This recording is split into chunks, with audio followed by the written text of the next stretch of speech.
I'm going to start by saying Happy New Year. I know it's a little bit late in January, but it's our first event of the year, so Happy New Year. And welcome to the New York Alternative Investments Roundtable's January virtual event, the U.S. economy amidst COVID, vaccines, and new political leadership. I'm Ali Toko, president of the Roundtable, and we're glad that you're able to join us this afternoon.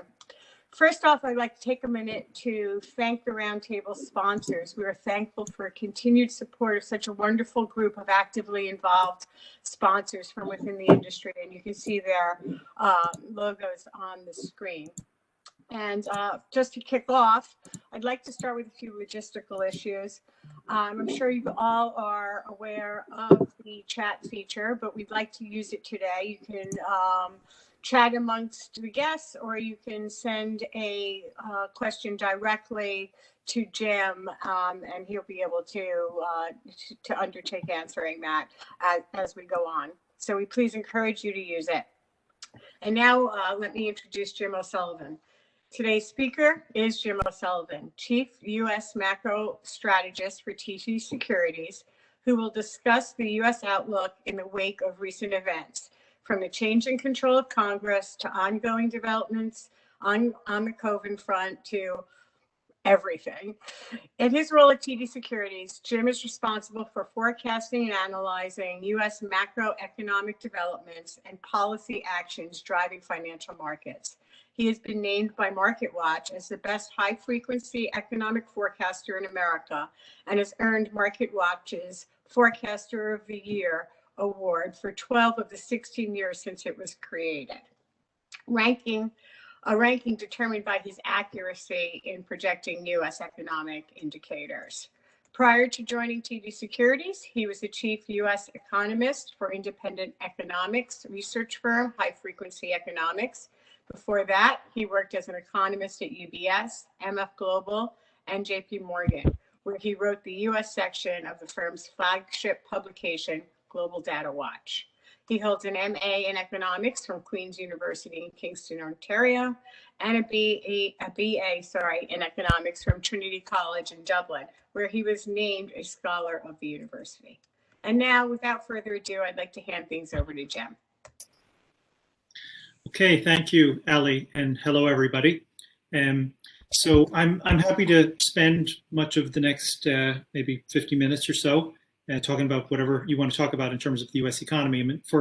I have a bit of a presentation, so we're going to run through some charts, but I'm happy to really make this as interactive as possible to the extent I can keep an eye on the chat. Although it is hard for me to watch the screens and the chat at the same time. Although people can interrupt me to the extent they're able to. So could Britt stop sharing her screen? So sorry, what was that? We're still getting Britt's shared screen. Okay, yeah. So that's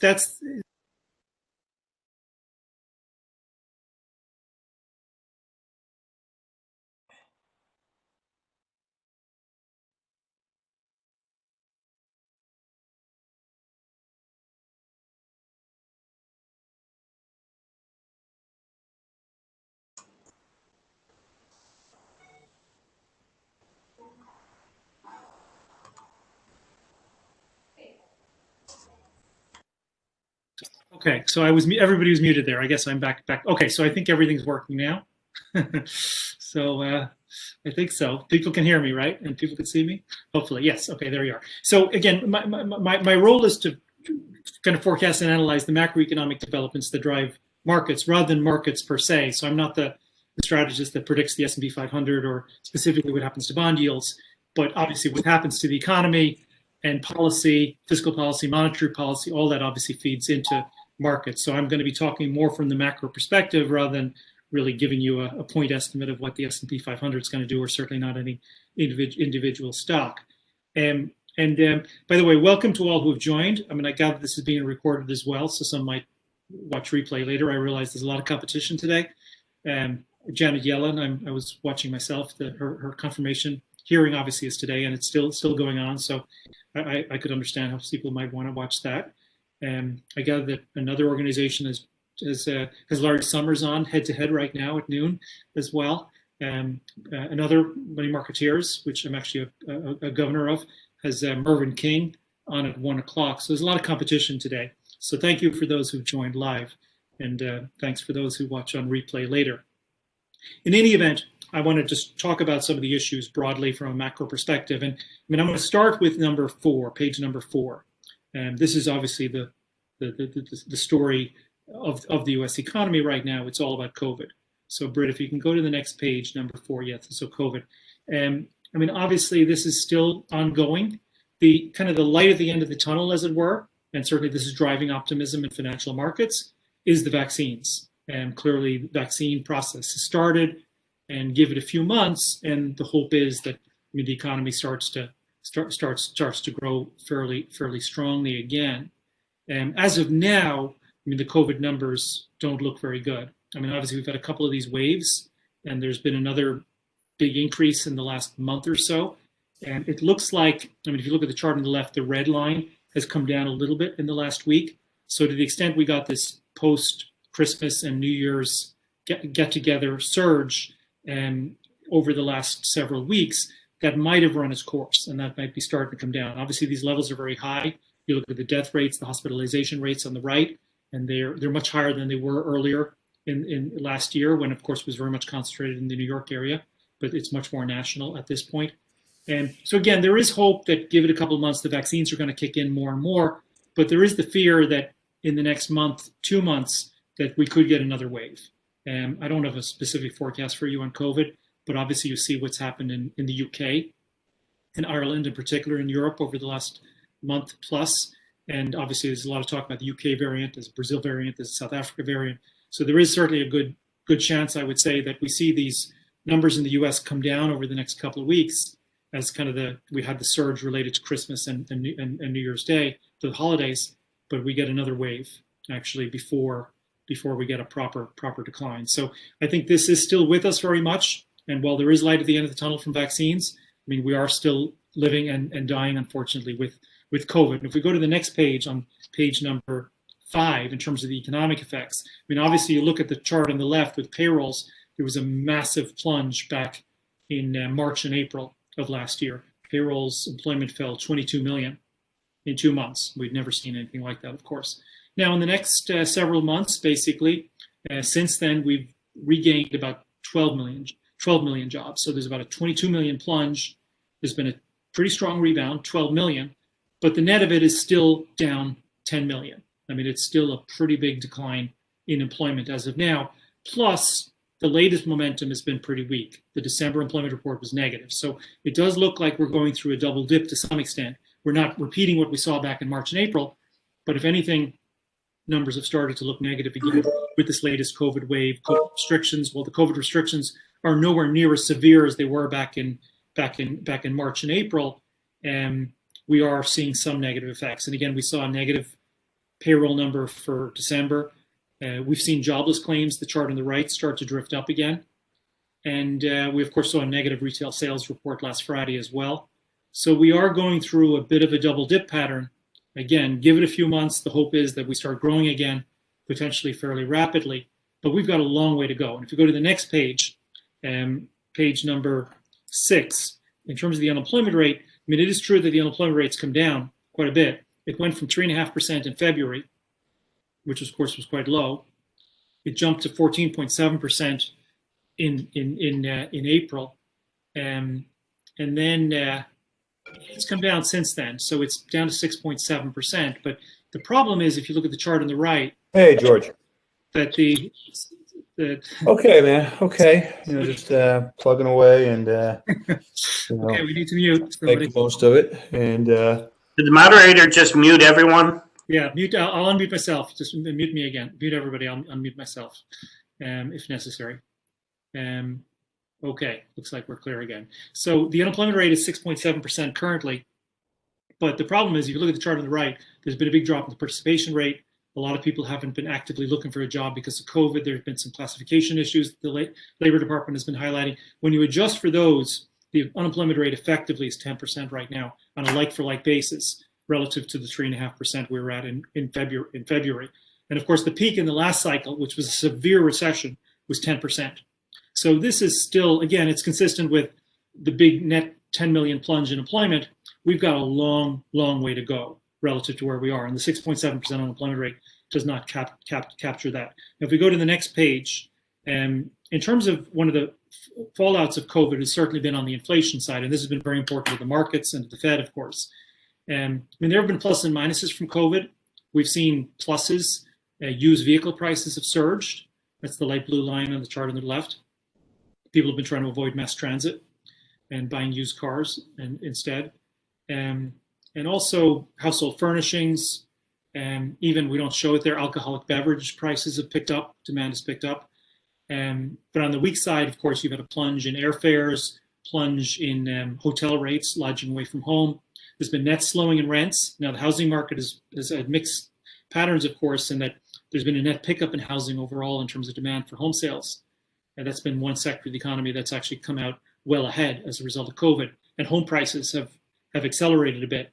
But on the other side, rents, which is very much tied to the weaker labor market, have slowed. And that's an important part of the CPI. So again, the net of this has been a slowing in inflation. So you look at the chart on the right, the core PCE number, the Fed's preferred gauge of underlying inflation, very similar to the CPI, tends to run slightly lower.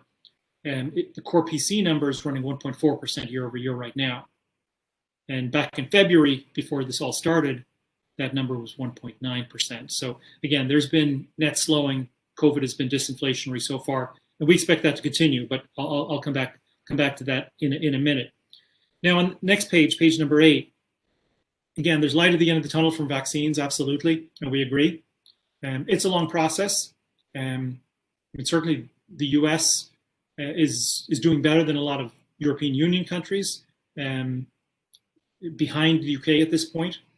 Of course, Israel is not on this chart. They're kind of the outlier globally, and they're up to close to 30% of the population is already vaccinated, so they're way ahead of everybody else. But by global standards, in general, the U.S., I think outside of the UK, and Israel, of course, is up there. But we've got a long way to go, obviously. I mean, the pace is picking up, but this is going to take lots of months. And again, in the meantime, in the next month or two, there is the risk that we get another wave related to the UK variant in particular.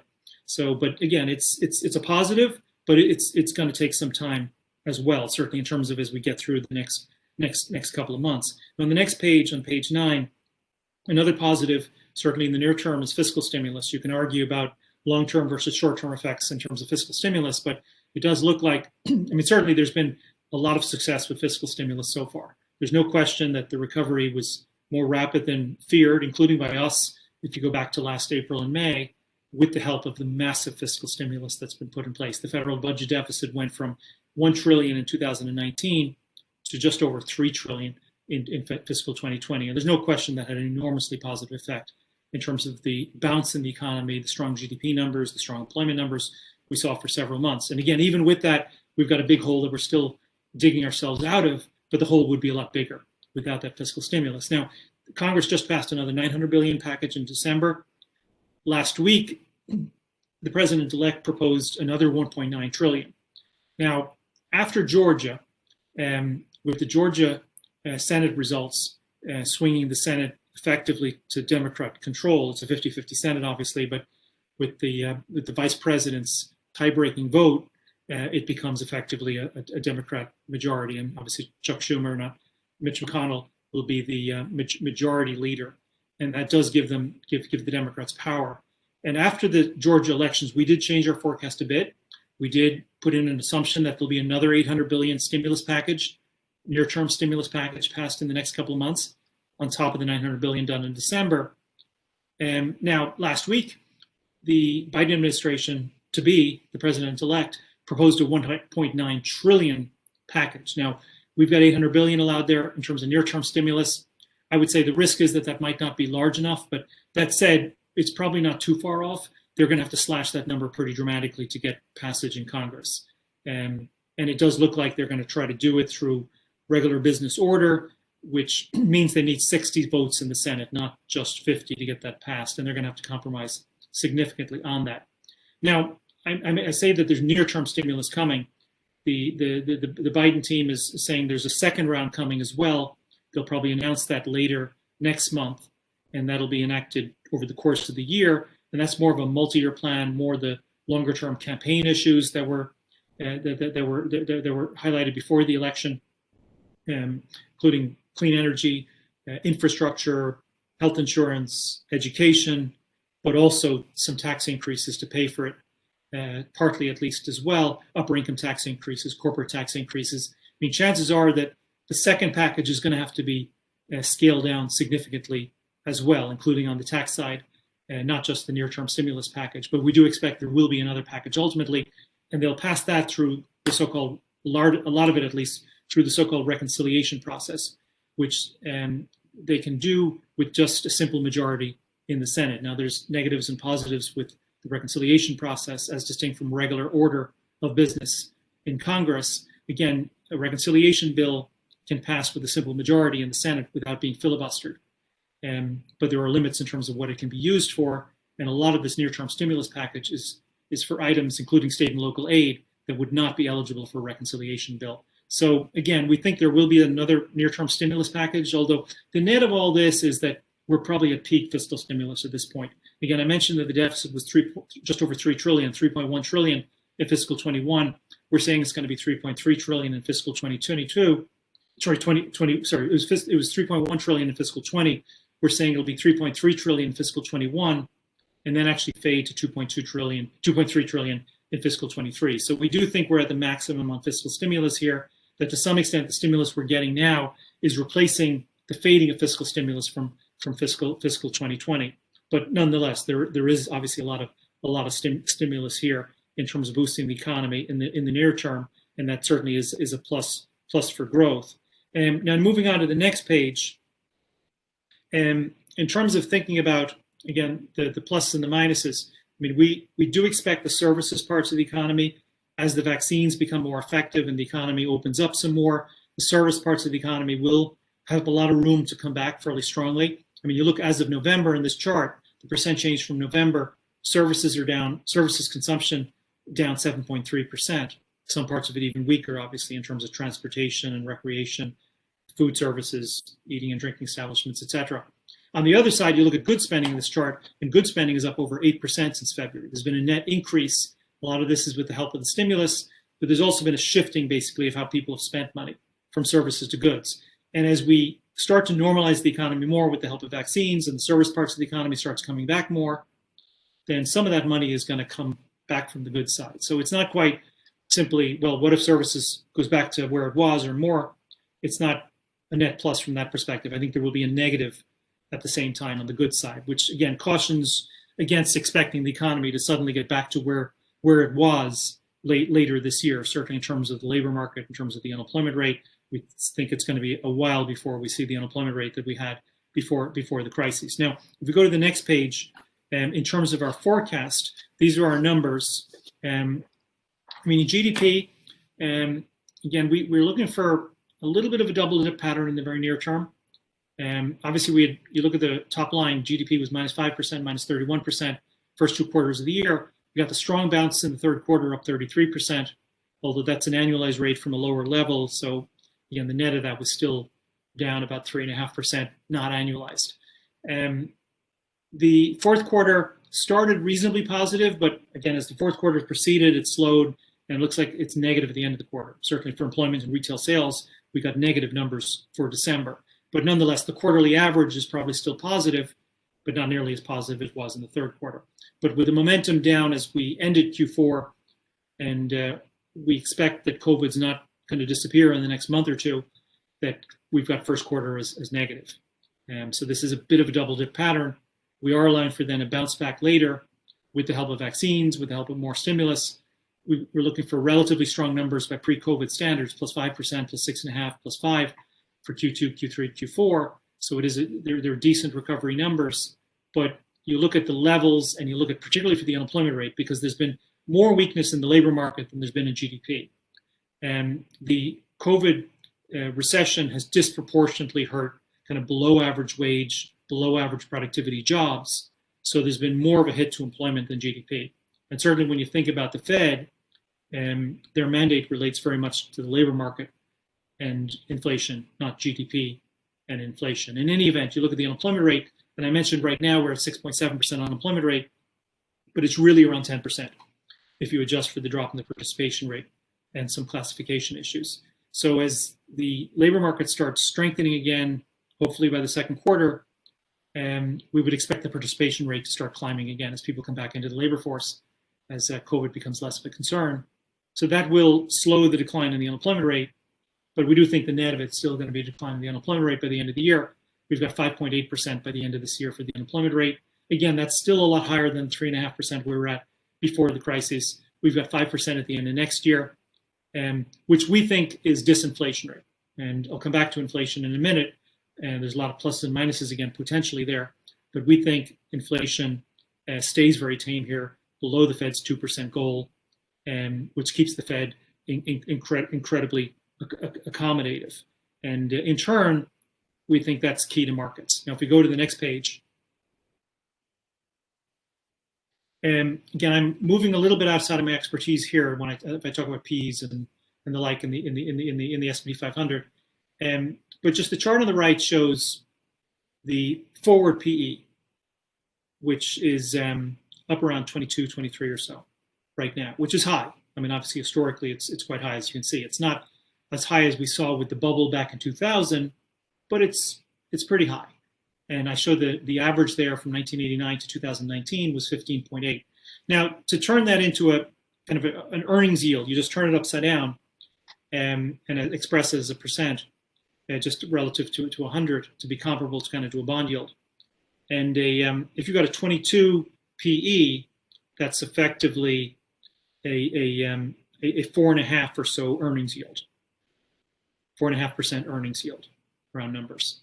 Now, again, the long-term average is 15.8, which in round numbers is about a 6.5% earnings yield.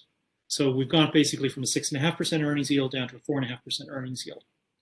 And at the same time, though, we've seen interest rates go down, and particularly real interest rates is what matters in terms of stock market valuations.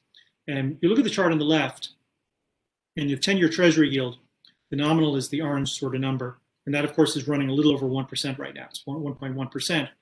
And if you look at the TIPS market, Treasury Inflation Protected Securities, and look at kind of the real TIPS yields and subtract that from the nominal yields, and you get the break-evens.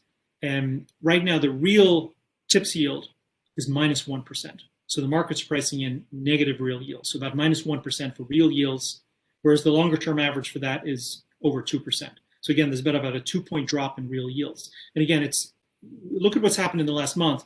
Nominal yields have backed up a little bit, particularly since the Georgia election, as people are starting to price in more stimulus. But when you break it down between the real part, the inflation adjusted part, and the inflation expectation part, it's mainly the inflation expectation part that's gone up.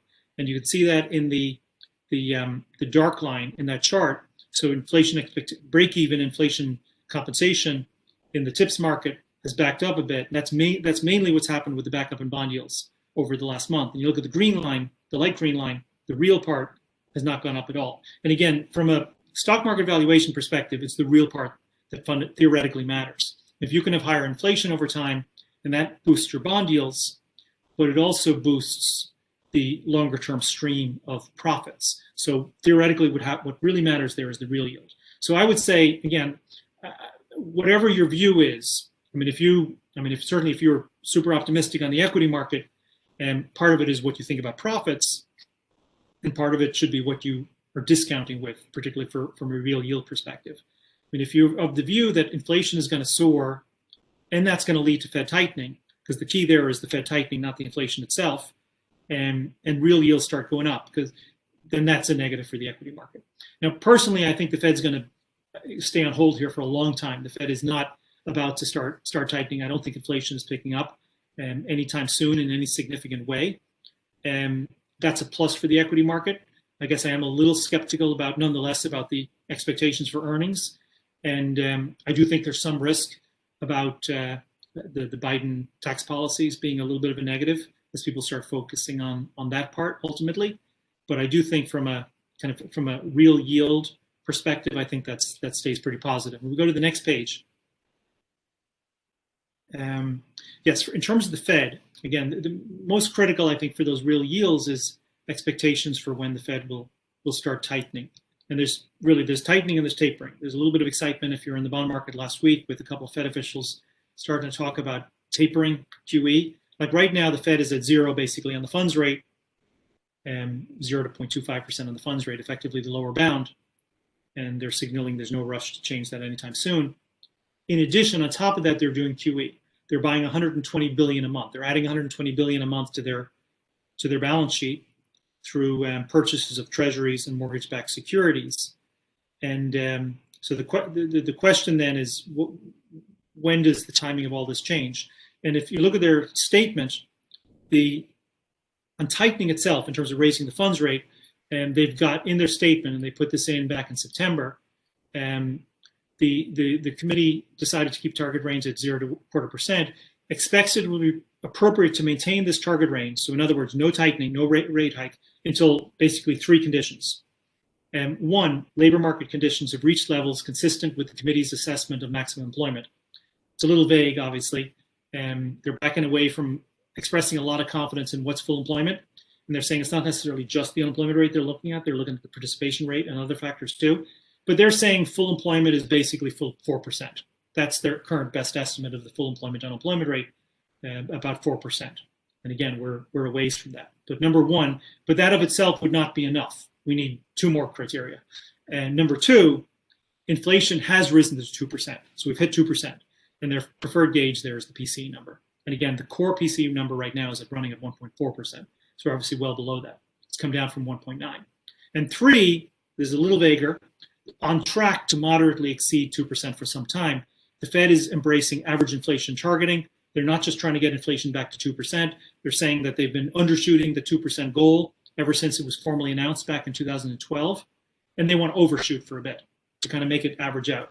They don't have an exact formula in terms of averaging out. They're not going to say it has to be X above 2% for a certain amount of time, but they clearly do want it to go above 2% for a bit.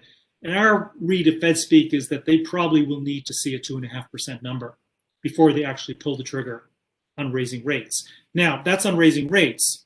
Before they raise rates, they have to finish QE. So tapering will come before the tightening. If you go back to 2013, and it's probably going to be a somewhat similar sequence, you might remember there was, of course, the taper tantrum in 2013 when Bernanke, in testimony, really talked about the possibility of tapering around he spoke in mid-2013. And ultimately, they started the tapering process at the end of 2013. And the tapering continued for 10 months before they finished the QE. They stopped QE.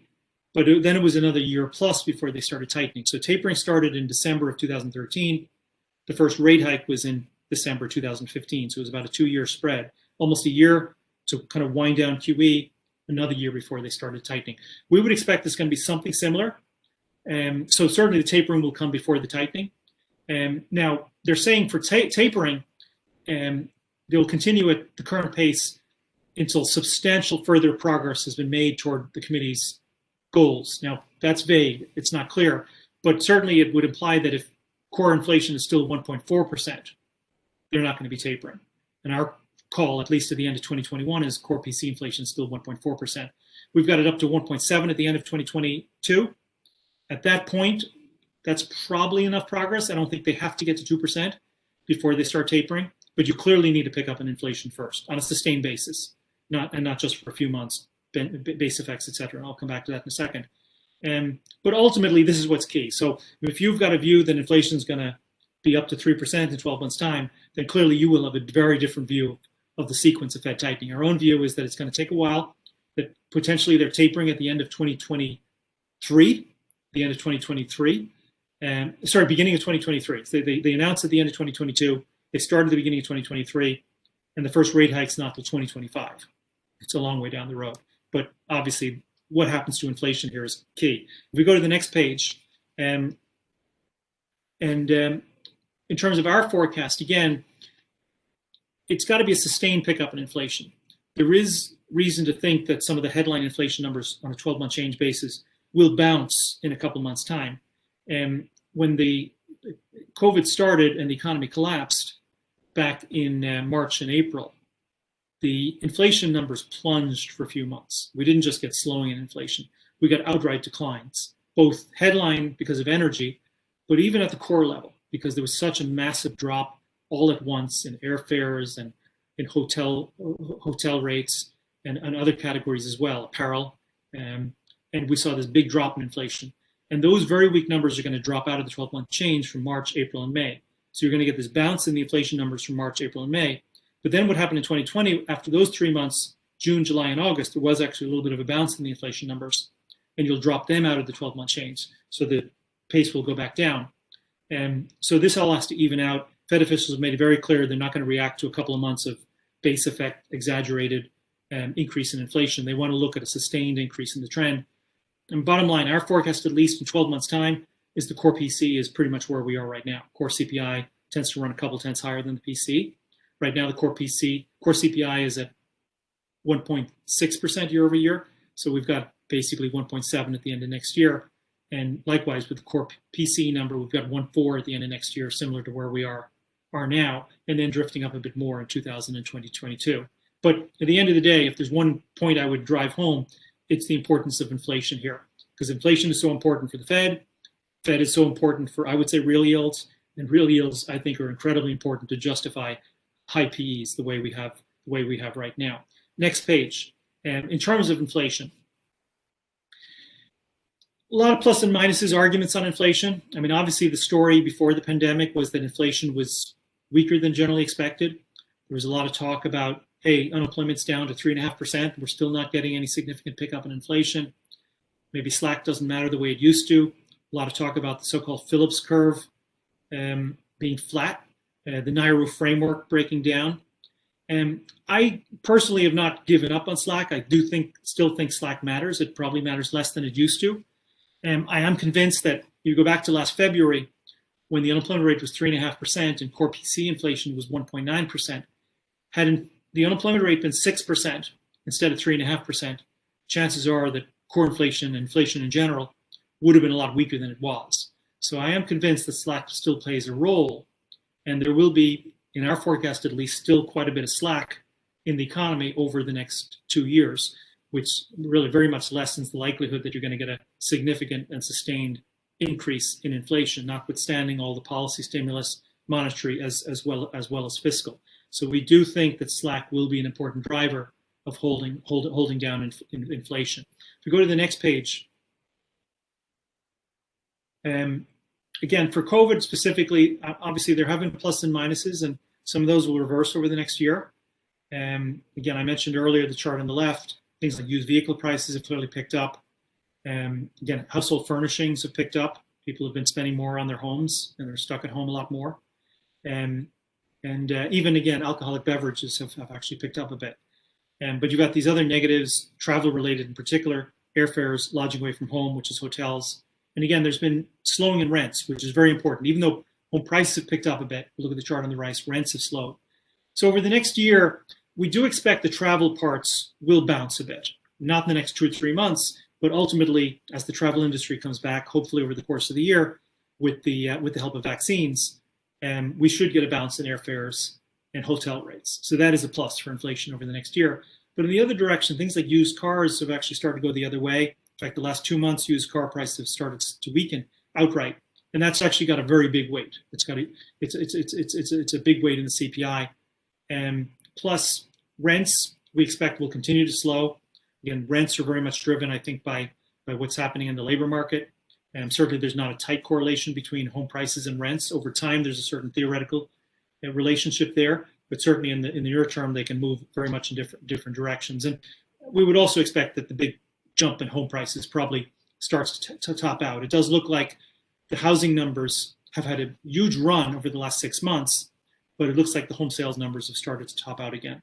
We'll get an existing home sales report on Friday of this week, which will probably be down. We've seen the new home sales numbers come down a little bit.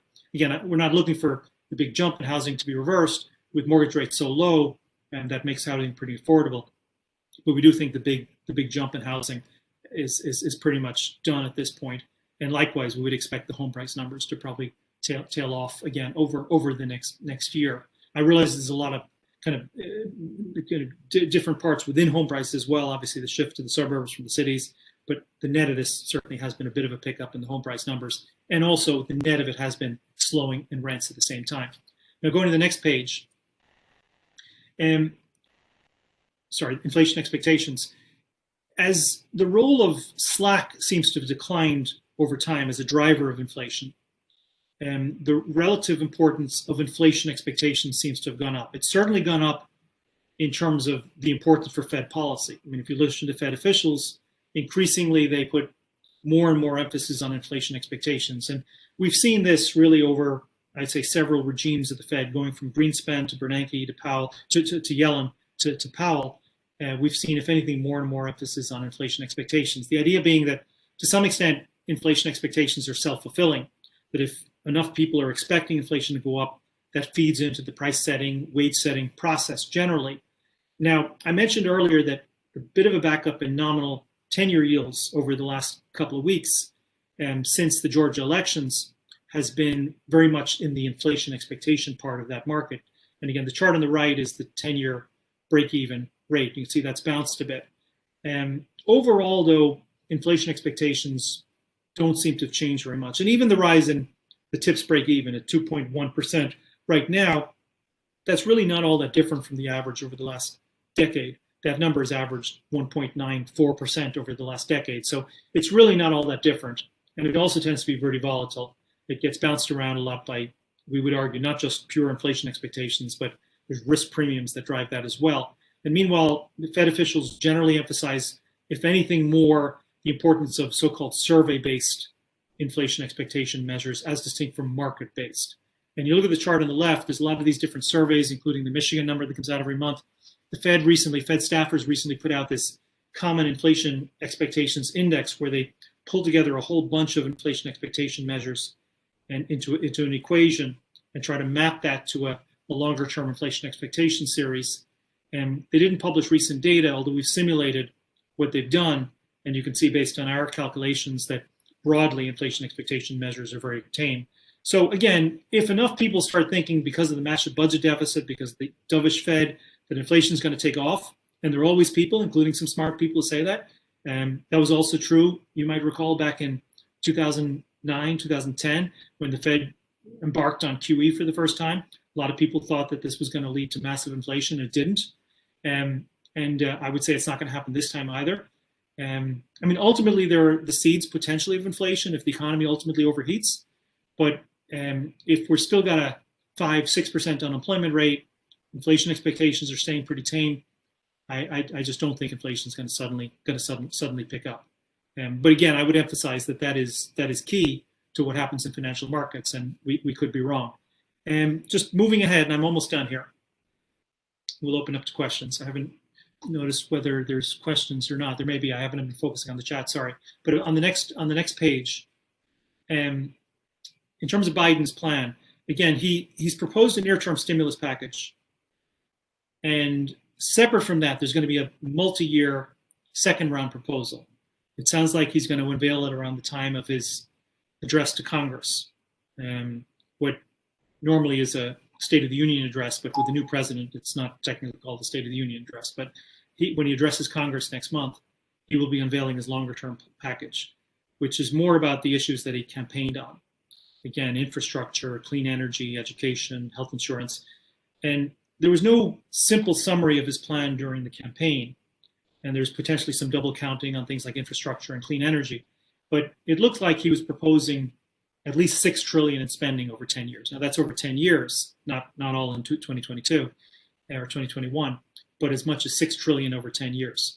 And that'll more than likely have to be scaled down. In addition, he's also talking about tax hikes. If you go to the next page, and this is my last slide. Tax hikes. Of course, most dramatic on that list is the 12.4% payroll tax on income over 400,000. Basically, we all have our Social Security taxes capped out, of course, right now.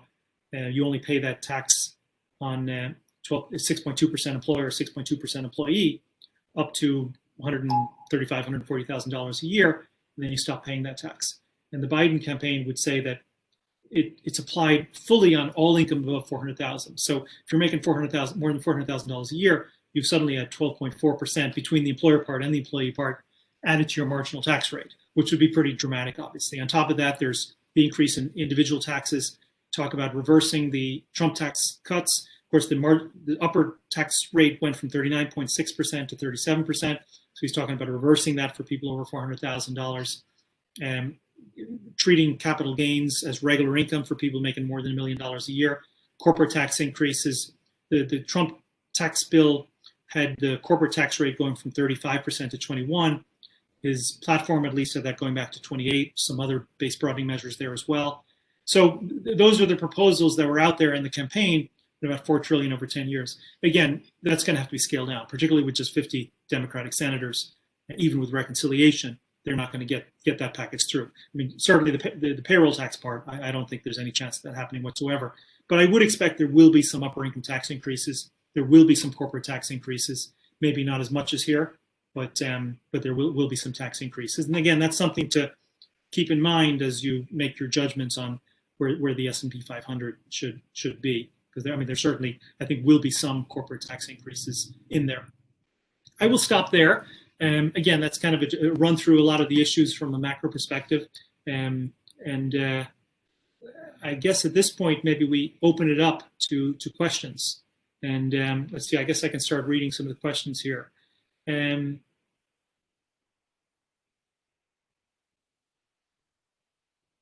So why is everyone so certain about no inflation after 3 trillion new dollars in the system? Stanley, thank you.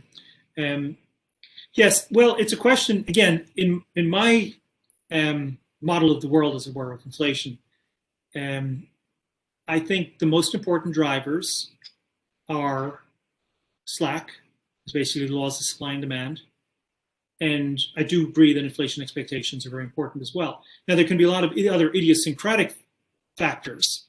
I mean, a couple of years ago when there was that big plunge in cell phone services prices, that was enough to take suddenly 0.3 off the CPI. And there can be things like that. The healthcare numbers really live in a world of their own, which is almost separate from what's happening to the broad macroeconomy. Of course, global forces matter. If the dollar goes up or down a lot, that on the margin at least affects import prices. Oil prices do matter a lot for headline inflation in the short run. I mean, every $10 on oil is worth maybe 0.3 or so on the CPI, 0.2 on the PC price number, where the weights are a bit different, but that's not necessarily sustained inflation. So if all this stimulus leads to the economy suddenly roaring back and we're back to a 4% unemployment rate by the end of the year, and meanwhile enough people think that this is inflationary, that you start getting inflation expectations soaring, then yes, then all the stimulus could lead to inflation within the next year and a half. However, if despite all the stimulus, we've still got a 5 or 6% unemployment rate, and broad inflation expectations haven't changed that much, people on Main Street, again, I go back to 2009, 2010, when there were some very smart people who predicted that QE was going to lead to massive inflation, and that was wrong. So again, a lot of factors drive inflation, and I would certainly agree that, I mean, ultimately, given this framework for the Fed, the new framework for the Fed, where they want to overshoot, is there some risk that they ultimately overdo it? I wouldn't argue with that necessarily, but we're talking probably 3-4 years out. It's not necessarily in the next 1 year, 2 years, and certainly in terms of positioning in financial markets, I think you have to kind of figure what's going to happen over the next 2 years in particular in terms of what you see. So again, I'm not saying that this couldn't end badly, that they won't overdo it and they won't stick around too long with the stimulus in 2024, 2025, 2026. I mean, those are all risks. And obviously, I mean, there is the question with federal debt rising over 100% of GDP. It's not so much a inflation story, but what kind of a drag over time is that on the economy through somewhat higher real interest rates over time as well. So again, these are all legitimate issues, but certainly the way I view inflation, I just don't see it happening in the next 2 years at least, which is probably what's most relevant for people in terms of trying to navigate financial markets really in the next year or two. Okay, any other questions? and people can feel free to jump in audio as well, potentially. Am I missing any questions here? Okay. This is not something I probably will be able to help with. How do you see the potential of increase in M&A activities in 2021? Again, it's not really my, I would say, expertise, so I'm not even going to weigh in on it. So I just I don't have a really informed answer on that. Sorry. Am I missing any other questions?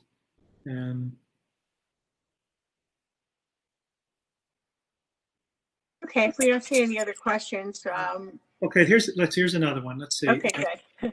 What have you been most surprised by in the past month or so in terms of transition and prognostic outlook? In terms of the transit, okay, there's more coming. In terms of the transition, I don't think there's been anything all that surprising on the transition. I mean, obviously, what happened on January 6th, that was not predicting. And hopefully, we don't see that again. But in terms of the process generally, I don't think there have been any huge shocks in terms of the nominees for Biden. Again, I think I guess the 1.9 trillion package, the initial stimulus proposal was, again, it's bigger than we're expecting to be enacted, but it's not unreasonable that you aim high with your opening bid and you kind of compromise from there.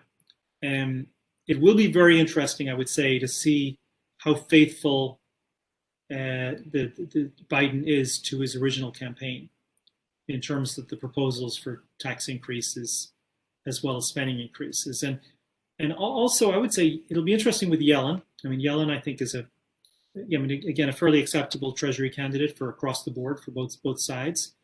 She's well respected. But she certainly is on record. Well, she's pushing for fiscal stimulus now. She's saying now is the time to go big with interest rates low. We need fiscal stimulus. And I mean, I would characterize her as very much a kind of a Keynesian from that perspective. And I mean, in the sense that she wants to just go all out with fiscal stimulus to get the economy back to full employment, just as she was relatively dovish when you had a high unemployment rate at the Fed to kind of get the economy back pretty quickly. At the same time, though, she's not a kind of an MMTer. Like there's the strand modern monetary theory, which is really all about fiscal policy, and basically not quite saying the deficit doesn't matter. I realize if there's MMTers on the line, it's not quite what they're saying, but that's kind of the spirit of it, at least to some extent. I realize people will argue because it's all about whether inflation picks up or not. But she's not an MMTer. She does think she's certainly on record as suggesting that the deficit and the debt do matter over time. And even before COVID, she was on record as saying that our fiscal trends are not sustainable. I mean, obviously, if debt as a percent of GDP keeps going up, then ultimately there's going to be some real problems. And the trajectory is only made worse in the last year because of COVID. And so she's got to, I think she's got to be true to her old words. And I mean, that implies that they've got to have some tax increases in there on the table. Not necessarily in the next year or two, but so I think there's going to be more front loading of the spending versus the taxes. But she's on the board of the Committee for Responsible Federal Budget, which is constantly chastising Congress, of course, for spending too much. So we'll see. I mean, to what extent? I mean, she's not the only one making policy there, and she's got to some extent do what she's told by Biden. But we'll see to what extent she follows through on the fiscal discipline side, and not just the fiscal stimulus side. Where do you see the dollar as a reserve currency? Again, I'm not the FX strategist per se. I don't see that suddenly changing. I mean, obviously over time, if anything, the dollar's faded a little bit. Certainly the euro's taken up a little bit over the last couple of decades. I mean, over the very long haul, I mean, maybe China can become more, but at this point, the Chinese economy is not that open. So the dollar is still the main game in town. I don't see that suddenly changing. I mean, obviously, I saw somebody put up a chart recently of kind of the main currency in the world. and there are a lot of these regimes over time have changed. Obviously, sterling at one point was it. So is the dollar destined necessarily forever to be the reserve currency? No, but that said, I don't see it suddenly changing. Now, you could say that the big budget deficits, lack of fiscal discipline, particularly if they don't follow up the next 2 years with consolidation, that the status is being threatened by that. But again, I don't see the dollar suddenly changing as the main reserve currency of the world. Again, I think there's some very long-term questions there, but in terms of the next 1 year, 2 year, I just don't see that suddenly changing. What are your thoughts from BJ about state governments and their collective impact on the overall economy? Well, I mean, at this point, certainly they've been a big drag in terms of employment in particular. I mentioned earlier that employment as of now is down about 10 million. Payrolls fell 22 million. We've regained 12 million. So the net of it is still 10 million jobs out of a base of 160 something million or so. So it's about a 6% decline or so at this point. But if you look at state and local governments in particular, they account for 1.3 million of that 10 million decline. And there's been no recovery in state and local employment at all. Now, a large part of that is education workers, which again is a lot of that is because of COVID and much of the country has kids still online on Zoom, etc., rather than in class, and that's really limited the number of education-related workers that's been needed. But in addition, state and local governments overall obviously have some budget issues. Now, some more than others. Of course, there was the news just recently, California has a 15 billion surplus. Now, that surplus is relative after some big cuts were made, including, again, the employment part. So it's not suddenly they've got a 15 billion surplus as a result of COVID, because that's relative to the expectations were that it was going to be worse. And just as, I mean, the recovery in general was stronger than expected in Q3 and into the beginning of Q4. In addition, I think the impact per GDP effect on state and local budgets has not been as severe as feared, because a state like California has a very progressive tax system. There's a lot of talk about the K-shaped recovery, of course, and the people at the bottom have been hurt a lot more. People at the top have actually benefited from the stock market going up, especially. So the progressive tax system has meant that revenues have held up better than GDP, and GDP has held up better than employment, is the way it's worked. But nonetheless, in aggregate, state and local governments are still in trouble and they need money. And we see that in New York, of course, with the transit system, New York City, New York State. I mean, there's big budget deficits there as well. And so they're still in trouble. And I mean, of course, part of the Biden 1.9 trillion package last week was 350 billion for state and local governments. And on top of that, there'll be more money for schools and COVID vaccines and testing and the like, which would be probably through state and local governments as well. And now, again, that's probably going to have to be compromised and scaled down. Certainly, the 350 billion state and local is going to have to be cut pretty sharply, I would say, to get through Congress. But there will be more money for sure, and I would say. But in aggregate, yeah, state and local governments are still in trouble, notwithstanding some of the positive headlines, I would say. Again, education is a big part of that as well. And at this point, it doesn't look like I think schools are going to be back in any meaningful way this school year, the ones that are off right now. But the hope is by next September that it will be a more normal world by then again. So that'll be a plus for state and local employment when that happens. Let's see. What about the risk of crowding out of the private sector due to the high level of federal debt? Or do you see a risk of structurally low growth past COVID? Yes, I mean, the way crowding out works, of course, is through higher interest rates. And at this point, that's not happening. So the idea would be that you've got a bigger government sector and the laws of supply and demand in terms of the debt markets, and you drive up bond yields. And you drive up government bond yields mean that you drive up corporate bond yields as well. So it's more expensive to invest, and that drives out private investment. Again, at this point, with the economy still in a hole, still having a big output gap, I don't think that's an issue. And again, the Fed obviously is bending over backwards to hold down yields as well by having negative. Again, the funds rate obviously is negative. They got a virtually zero funds rate nominally. Inflation expectations are obviously higher than that. So we got negative real rates, and that's holding down negative long-term rates. And then the QE program is buying debt across the whole curve, and that's holding down term premiums as well. So at this point, I don't think there's any crowding out. Full stop. And again, this is an argument: fiscal stimulus. Now is the time to do it. Now you get to full employment. If you're still doing fiscal stimulus, that's a risk then. And certainly over time, yes, other things equal, the more public debt there is out there, I mean, it does matter to some extent for the level of interest rates, absolutely. And that ultimately potentially does have a negative effect over the long haul on private investment. So again, I think it will be important to see how the Yellen-led Treasury, et cetera, kind of addresses this. That you got the near-term stimulus, sure, big output gap, but what's the plan for consolidating the budget as you get out 3, 4, 4, 5 years? So that is a legitimate issue.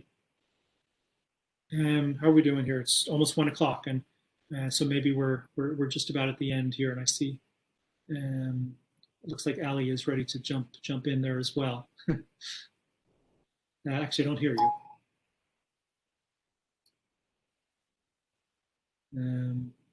I don't. So it looks like we're muted.